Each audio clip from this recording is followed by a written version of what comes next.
Hello, bonjour à tous. Moi c'est Julien et on est parti pour notre premier module ensemble.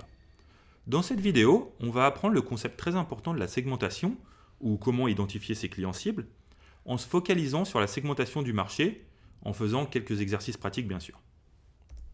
Voici un petit aperçu de ce que je vais vous enseigner dans la vidéo. Tout d'abord, je vais commencer par une introduction rapide pour que vous compreniez la segmentation et son importance. Ensuite, je vais vous présenter les segments les plus importants de l'industrie hôtelière en faisant un exercice pour vous aider à segmenter efficacement vos cibles selon votre propriété, en vous donnant les bonnes questions à vous poser pour pouvoir le faire. Puis viendra le temps de créer vos personas. Peut-être que vous ne savez pas ce que c'est les personas. Eh bien, c'est pour ça que je suis là. Je vais vous montrer un exemple de différentes personas que nous avons créées dans notre hôtel fictif, l'As de Trèfle. Vous comprendrez pourquoi il est appelé l'As de Trèfle et je trouve que c'est bien vu. Et enfin, on apprendra à comprendre les besoins et les préoccupations des différentes personas que nous avons créées. Allez, c'est parti. Alors la segmentation, c'est quoi? La segmentation, c'est le fait de diviser le marché en parties définissables, exploitables et rentables avec un potentiel de croissance. Bon, ça, on va être honnête, c'est la définition un peu ennuyeuse. Et vu que moi, je ne suis pas quelqu'un d'ennuyeux, enfin j'espère, je vais vous donner une définition un petit peu plus cool. Dans votre propriété, vous avez plusieurs types de personnes qui viennent vous rendre visite.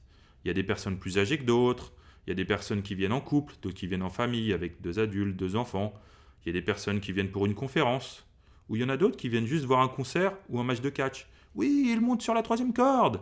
Enfin bref, la segmentation, c'est ça. Toutes ces personnes différentes, c'est vos différents segments. Comme dirait Fred et Jamy, c'est pas sorcier. Par contre, il est très important que vous gardiez à l'esprit que même si la segmentation n'est pas compliquée, elle est fondamentale pour le revenu management. La segmentation, c'est comme la locomotive. Alors si vous êtes dans mon train éducatif et que vous souhaitez aller à destination Argentville, il faut apprendre à conduire cette locomotive. Maintenant que l'on sait ce que c'est, on est bon sur le premier point, on peut le rayer et on passe au suivant. Le second point, c'est les segments principaux dans l'hôtellerie. Là, on rentre vraiment dans le vif du sujet en apprenant justement à conduire la locomotive. Dans l'hôtellerie, les groupes se divisent généralement autour de 4 segments majeurs. Vous avez les touristes loisirs, par exemple le bus de Chinois qui vient, qui prend les photos de la Tour Eiffel, de l'Arc de Triomphe, bref, c'est cliché, mais on sait que c'est un petit peu vrai. On a les voyageurs business, qui viennent métro, boulot, dodo, et qui viennent certainement pour une conférence ou pour essayer d'obtenir un deal avec leurs clients. Il y a les groupes, donc les gens qui viennent peut-être pour un concert et qui viennent à plusieurs, et enfin, il y a tout le reste. Ça, c'est évidemment une vue très large, comme si on avait un entonnoir et que c'était le haut, la partie la plus large. Mais ensuite, il faut resserrer l'étau pour obtenir des segments plus précis. Il y a par exemple plein de critères différents pour pouvoir customiser ces segments-là et les subdiviser. On peut prendre par exemple en compte l'âge des visiteurs, le pays ou la région d'où ils viennent, le prix moyen qu'ils dépensent, la plateforme par laquelle ils réservent, si c'est un OTS, si c'est votre site, il en existe plein, vous le savez, ou bien encore les services qu'ils utilisent, les services extra comme le petit-déj, le spa ou les transports. Voilà, on a vu les segments importants, donc maintenant on se rapproche un peu plus de la cible en affinant la segmentation. On peut rayer la seconde partie et on passe tranquillou au 3e point. Apprendre à segmenter. Pour faire une bonne segmentation dans votre établissement, il faut que vous vous posiez les bonnes questions, c'est la logique. Donc commencez par diviser vos visiteurs sur une année civile avec les 4 segments que l'on a vus, donc le loisir, le business, les groupes et tout le reste.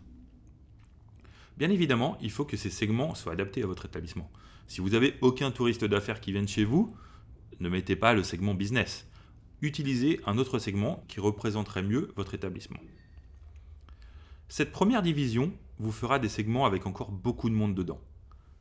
Avec cette première division par segment, vous aurez encore beaucoup de monde dans chaque segment, donc il va falloir sous-diviser. Pour cela, il va falloir se poser les bonnes questions. Je vous en donne quelques-unes. Par exemple, depuis quel canal a réservé mon client? Est-ce que c'est depuis mon site, donc en réservation directe? Est-ce que c'est depuis Airbnb?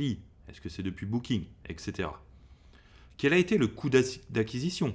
Est-ce que j'ai dû verser une commission?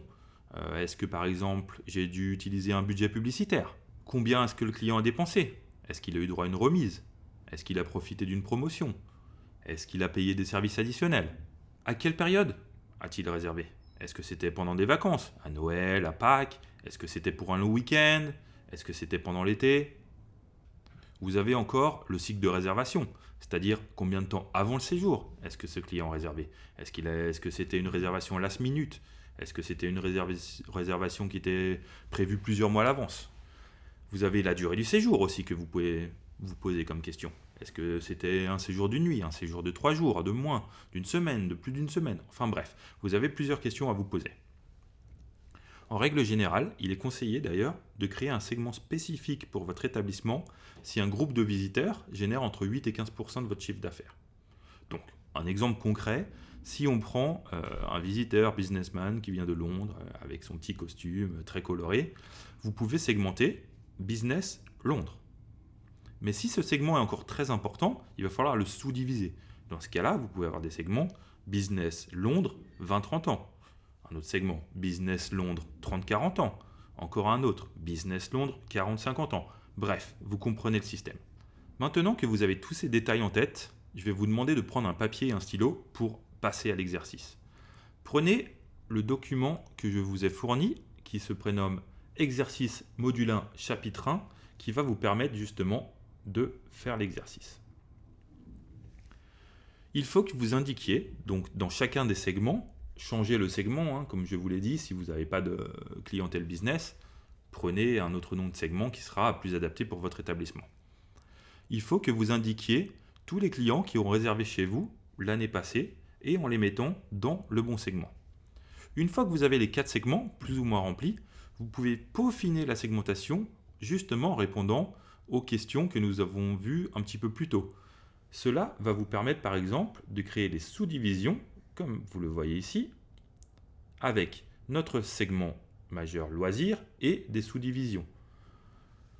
Il faut que vous vous posiez des questions, par exemple pour avoir une sous-division loisirs Expedia, si c'est des personnes qui ont réservé via Expedia, ou loisirs moins de 30 ans, si c'est une clientèle plutôt jeune qui vient chez vous. Enfin bref, créez autant de sous-divisions que vous pensez judicieuses selon votre établissement. Si vous vous rendez compte par exemple que seulement 2% de vos clients ont réservé par Airbnb, ça ne sert à rien de créer une subdivision sur Airbnb. Par contre, si vous avez 30% des visiteurs qui ont réservé avec Booking, là c'est très intéressant. Mais vu que 30% ça reste encore énorme, vous pourrez subdiviser une nouvelle fois en prenant par exemple l'âge ou la localisation de ces clients. Voilà, je vous invite à mettre la vidéo en pause pour pouvoir faire l'exercice et de reprendre que lorsque vous aurez fini. C'est bon, vous avez fait l'exercice, parfait, vos segments sont prêts. Maintenant, on a fini avec la segmentation du marché, on peut rayer cette étape et passer à la prochaine qui est importantissime puisqu'il s'agit de la création des personas. Certains d'entre vous doivent savoir ce que c'est les personas, mais peut-être que vous ne savez pas comment les créer, donc je vais vous enseigner ça très rapidement. On va commencer avec une petite définition que j'ai synthétisée pour qu'elle soit un peu plus compréhensible. Les personas, c'est des personnages fictifs qui sont créés sur la base de recherche et de données afin de représenter les différents types de voyageurs qui sont susceptibles de visiter votre établissement. La création de personas, elle permet de comprendre les besoins et les comportements de vos visiteurs, donc elle est très utile pour le revenu management, mais vous pouvez aussi l'utiliser pour plein d'autres choses. Par exemple, la création de contenu pour vos réseaux sociaux. Donc cet exercice, encore une fois, n'est pas à prendre à la légère. Voilà, on découvre enfin notre hôtel fictif, l'As de trèfle, que je me suis amusé à créer. Pour le petit clin d'œil, justement, pour la création du nom, est-ce que vous savez que la couleur trèfle, dans les cartes, en anglais, ça se dit clubs. Du coup, vous devez avoir la référence. Vu que nous, on est The Hotel Club, forcément, je me suis dit, ah ben voilà, l'hôtel l'As de trèfle. Bref, c'était un petit amusement qui m'a bien fait plaisir. Passons maintenant aux choses concrètes. Dans notre hôtel l'As de trèfle, justement, on a une importante part de la clientèle qui sont les couples, qui viennent sur 2-3 jours en fin de semaine. Il y a aussi pas mal de familles qui viennent pour 1 ou 2 semaines pour les vacances. Et enfin, une grosse part des visiteurs sont les voyageurs d'affaires. Donc pour nous, c'était complètement logique de créer les 3 personas, couple, famille, business. Pour chacune de ces personas, il faut indiquer des informations très importantes. On va prendre par exemple le couple. Voilà, ils ont 27-28 ans, c'est un couple assez jeune, ils viennent de Villefranche, un petit bourg, un petit village. On sait que l'un est fonctionnaire, donc il doit avoir pas mal de temps libre, petite joke, et que l'autre est infirmière. On connaît environ leur salaire moyen, qui sont sociables, aventuriers, comme Bomboran, qu'ils aiment bien faire des repas romantiques, aller au cinéma, écouter de la musique, et qu'ils utilisent beaucoup Facebook et Instagram. C'est des jeunes, c'est facile à savoir. Donc pour chacune des personas, il va falloir ça. C'est à vous de jouer justement en reprenant l'exercice que je vous ai donné. Si vous descendez dans la page, une fois que vous avez fait tous vos segments, vous avez la deuxième partie de l'exercice qui est créer vos personas. Donc à partir de là, je veux que vous créiez environ 2 ou 3 personas dans votre établissement. Vous connaissez la méthode, il faut simplement que vous mettiez la vidéo en pause et que vous revenez une fois que c'est fini. C'est bon? Vous avez créé vos personas, on peut rayer l'étape? Parfait.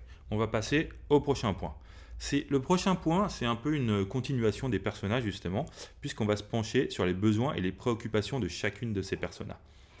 En gardant les 3 mêmes personas, pour l'as de trèfle par exemple, qui sont le couple, la famille et le business, il faut simplement ajouter quelques lignes au tableau en indiquant le but du voyage, les attentes dans l'hôtel, les frustrations et les préoccupations. Par exemple, voyez ce que ça donne pour notre hôtel l'as de trèfle. On va reprendre le couple. Donc leur but du voyage, c'était d'avoir une petite pause intime et romantique pour raviver la relation. Dans leurs attentes, ils souhaitent créer des liens, passer un beau moment, se détendre sans se soucier de rien.